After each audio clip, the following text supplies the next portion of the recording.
My name is Clay Krebs. I'm from Point Pleasant, West Virginia. I'll be a senior in the fall here at Marshall, and I'm a healthcare administration major. The article I chose is called Keys to Better Communication by Jeremy Gerard. And basically what the article is about is how there can be communication breakdowns, even when there's good communication being had. And how that can happen is when, terms are used and different things are used by the professional, such as in this case, he's a web designer, that the client doesn't understand. And he had an example he used. It was that there was a web design firm, and the client called him because they wanted to use him as their web designer because the other company they had used was not. It wasn't that they weren't communicating. They gave them updates on everything they were doing regularly, weekly, monthly, but they couldn't interpret what they were doing. And they had great communication, but they didn't understand. So that can be a problem. And I thought I really like this article because that actually, happened to me when I was looking for articles. I was on Google, I was searching the internet for articles to use, and I couldn't understand a lot of them. It was like they were very professional, and you needed to have a lot of knowledge of what they were talking about to really even understand. So this, fit really perfectly. And where the problem lies is, when you're speaking to your peers, in peer-to-peer conversation, you're going to say things that the normal person won't be able to understand. And to be a good communicator, you need to be able to put it into terms that everyone can understand, people that would have no knowledge of what you're doing. Mr. Gerard said, the main thing is practice. This has taken him many years to get to the point that he's at and be able to make it easy for people to understand. He said one of the main things he likes to do is that business doesn't have to come first when you're meeting with a new client. And he says it shouldn't.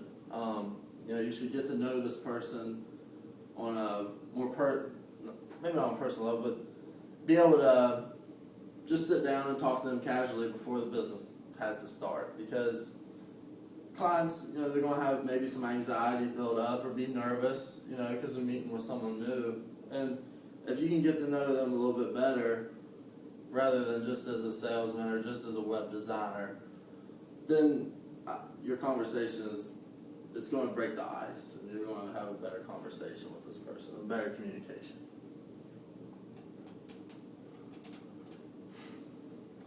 The thing you want to do is you want to be able to learn their language. And when you're having that casual conversation, you need to be able to pull out what's going to be important to them and where they stand in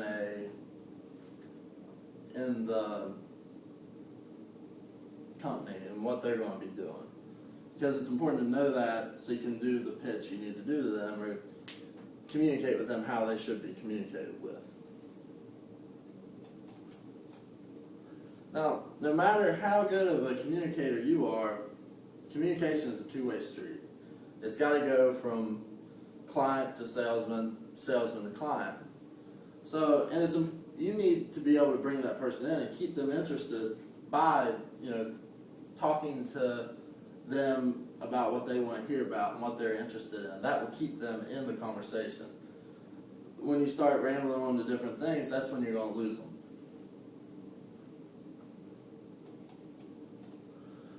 Now, the main communication breakdown where they occur, what Mr. Gerard says, is through email.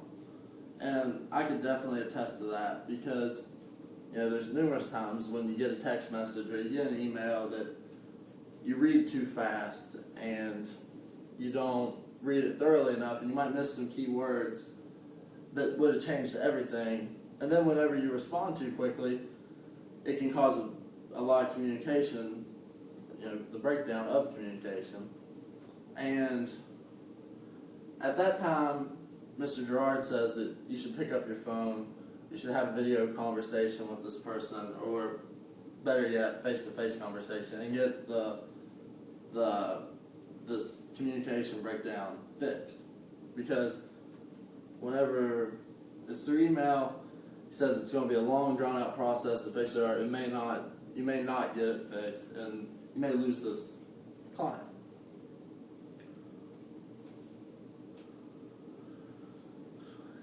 And you'll be able to tell when you're talking to someone through email or through text messages when they're getting frustrated, and when a phone call needs to happen, or when a video conversation needs to happen. You can tell. But so what you can take from this article is that communication's a two-way street. It takes two people to do it. And when you're speaking to your clients, you got to speak differently than whether it was one of your peers, so that they can understand what you're talking about. And then lastly, you need to be able to keep them focused, keep them in the conversation. And if you can do all that, you're probably going to be a very successful person in your communication. And it doesn't matter what type of field of work you're in. Communication is everywhere. We could do nothing without it. So it's definitely something you need to be good at, and something that can make or break you. And thank you. Have a good night.